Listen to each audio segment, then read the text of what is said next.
सबको जय मसीह की। जैसे हमने शुरुआत पुराने नियम से की, आज से हम नए नियम के बारे में आपको बताएंगे, क्योंकि बाइबल जो है 2 हिस्सों में है। उसका पहला जो हिस्सा है उसे हम पुराना नियम कहते हैं, और जो उसका दूसरा हिस्सा है उसे हम नया नियम कहते हैं। पुराने नियम में वो सारे नबी हैं, भविष्यवक्ता हैं, जिन्होंने प्रभु यीशु मसीह के आने से हजारों वर्ष पहले ही लिख दिया कि जो प्रभु यीशु मसीह इस धरती पर आएंगे तो वो कैसे आएंगे और उनकी मृत्यु भी कैसे होगी, ये सब भी क्या है लिख दिया। आप इसे पुराने शास्त्र, जैसे हम पुराना नियम कहते हैं, उसमें पढ़ सकते हैं। आज से हम जो नए नियम की बात कर रहे हैं वो उसके पहली जो किताब है वो है मत्ती। तो उस मत्ती की किताब में आप जब उसका पहला अध्याय पढ़ेंगे तो आपको वहाँ क्या है, बहुत से नाम लिखे हुए मिलेंगे। वो सारे नाम पुराने नियम से लिए गए हैं, क्योंकि उन नामों से जो शुरुआत होती है वो आदम से होती है। आदम से शुरू होकर जैसे जैसे वंशावलियाँ बढ़ी तो बढ़ते बढ़ते वो प्रभु यीशु मसीह के जन्म तक पहुँच गए। वर्षों बीत चुके हैं और अब प्रभु यीशु मसीह का जो जन्म हुआ वो कैसे हुआ, इसे हम आपको बताने जा रहे हैं। प्रभु यीशु मसीह का जन्म इस प्रकार हुआ कि जब माता मरियम की मंगनी यूसुफ से हो चुकी थी, तब वो क्या है, पवित्र आत्मा के द्वारा प्रभु यीशु मसीह को जन्म देने के लिए पवित्र आत्मा के द्वारा गर्भवती हुई। और यहोवा परमेश्वर ने उससे पहले अपने एक स्वर्गदूत को, जिब्राइल को उसके पास भेजा कि तू जाकर मरियम को इस योजना के बारे में बता। तो जब जिब्राइल फरिश्ता माँ मरियम के पास पहुंचा तो उन्होंने कहा, औरतों में तू धन्य है, क्योंकि परमेश्वर ने तुझे अपनी योजना के लिए चुना है। वो एक ऐसी लड़की थी जो पाक पवित्र थी पूरे संसार में, और भक्ति में रहने वाली लड़की थी। इसीलिए परमेश्वर ने उसे अपनी योजना के लिए इस्तेमाल किया और उसे बताया कि कैसे परम प्रधान परमेश्वर की छाया तुझ पर उतरेगी और तू गर्भवती होगी और तू एक पुत्र को जन्म देगी और उसका नाम तू इम्मानुएल रखना, जिसका अर्थ है खुदा हमारे साथ। तो जब उसने ये बातें सुनी तो वो लड़की घबरा गई। वो कहने लगी, ये कैसे हो सकता है, मेरी तो अभी शादी भी नहीं हुई और मंगनी हुई है, लोग मेरे बारे में क्या सोचेंगे और ये कैसे हो सकता है, मैं तो किसी पुरुष को जानती भी नहीं हूँ। तो जो स्वर्गदूत था उसने पूरी बात जो थी उसको बता दी। फिर उसने कहा, ठीक है। तो ऐसे ही हुआ। जब वो गर्भवती हुई तो उसका समाचार यूसुफ को भी मिला, जिसके साथ उसकी मंगनी हो चुकी थी।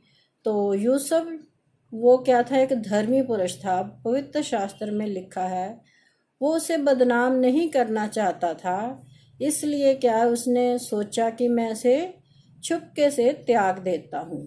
लेकिन वही जिब्राइल फरिश्ता यूसुफ के पास भी पहुँच गया और उसने यूसुफ को बताया कि जो मरियम है वो पाक और पवित्र है, उस पर परमेश्वर की छाया उतरी है, वो पवित्र आत्मा के द्वारा गर्भवती हुई है, इसलिए तू उसे अपने घर ले आने में संकोच ना कर।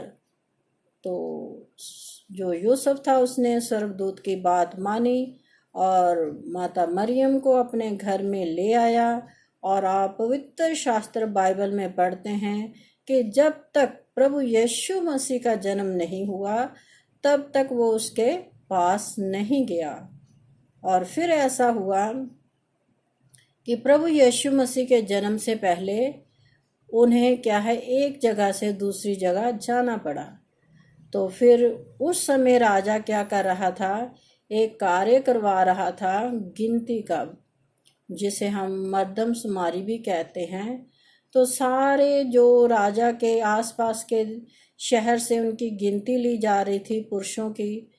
तो वो यूसुफ भी जो था वो भी वहाँ गया गिनती के लिए, अपने जो उसके घराने के लोग थे उनको गिनती दिलाने के लिए। तो अब क्या हुआ कि माता मरियम के जो दिन थे वो पूरे हो चुके थे और उन्हें क्या है, सराय में जगह भी नहीं मिल रही थी बच्चे को उत्पन्न करने के लिए।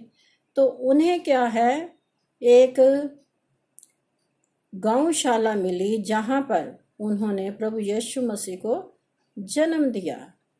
तो ऐसे हमारा प्रभु यीशु मसीह चरनी में उतर आया और स्वर्गदूत उसके चारों तरफ थे और खुशियाँ मना रहे थे। और उससे पहले ये क्या हुआ कि जो तारा था, जो पंडित लोग थे, उन्होंने देखा कि एक तारा पूरब देश की ओर से चला आ रहा है। तो वो वहाँ पहुँचे। तो वो नहीं जानते थे कि प्रभु यीशु मसीह कहाँ है। तो वो सीधे क्या है, राजा के पास पहुँच गए। तो जब राजा ने ये समाचार सुना कि दुनिया का मुक्तिदाता पैदा हो चुका है, राजा पैदा हो चुका है, तो वो क्या है, घबरा गया। उसने उन पंडितों से कहा कि जाओ तुम भी उसका दर्शन करो और बाद में मुझे भी आकर बता देना।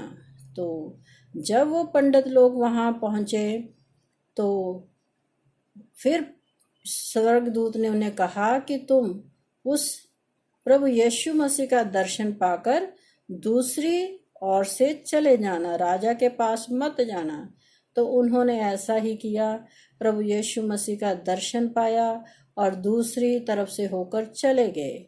और आप पवित्र बाइबल में पढ़िए कि उन्होंने प्रभु यीशु मसीह को 3 चीज़ें दी, सोना, मुर और लोभान।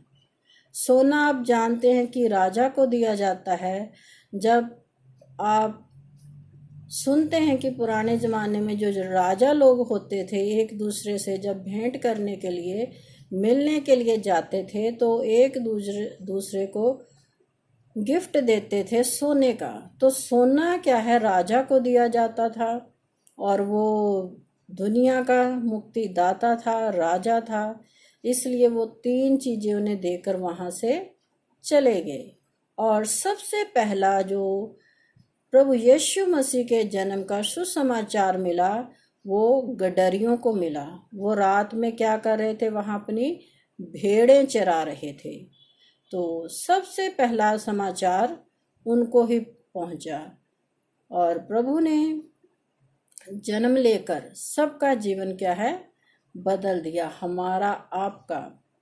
और हम पवित्र शास्त्र बाइबल में अगले वीडियो में आपको बताएंगे कि प्रभु यीशु मसीह अब पैदा हो चुके हैं, बढ़ चुके हैं और अब उनके कार्य शुरू हो गए। जो चिन्ह चमत्कार प्रभु यीशु मसीह ने इस धरती पर रहते हुए किए, उन सब के बारे में भी हम आपको थोड़ा थोड़ा करके बताएंगे वचन के ज़रिए। तो इस वचन को पढ़े जाने पर प्रभु यीशु मसीह हम सबको अपनी बहुत सी बरकत और आशीष से भरपूर करे। सबको जय मसीह की। मेरे प्रिय बहन भाइयों, अगर आपको मेरे वीडियो अच्छे लगते हैं तो आप इन्हें शेयर कीजिए अपने भाइयों बहनों के साथ, मित्रों के साथ, और सब्सक्राइब कीजिए और वचन को फैलाने में हमारी मदद कीजिए। हम जानते हैं कि हमें बहुत से जो हमारे बहन भाई जानते हैं, लेकिन वो अभी तक किसी ने भी, बहुत कम लोगों ने सब्सक्राइब किया है। अगर आप छोटा सा कार्य करेंगे प्रभु के वचन को फैलाने में, अपने 10 मिनट प्रभु को देंगे, तो उन 10 मिनटों की आशीष जो आपको मिलेगी वो दुनिया में और किसी को भी नहीं मिल सकती। इसलिए हमारा आपसे निवेदन है, आप हमारी वीडियोस को देखिए। अगर आपको पसंद आती है तो लाइक कीजिए, शेयर कीजिए, सब्सक्राइब कीजिए। प्रभु का वचन फैलाने में हमारी मदद कीजिए। सबको जय मसीह की आमीन।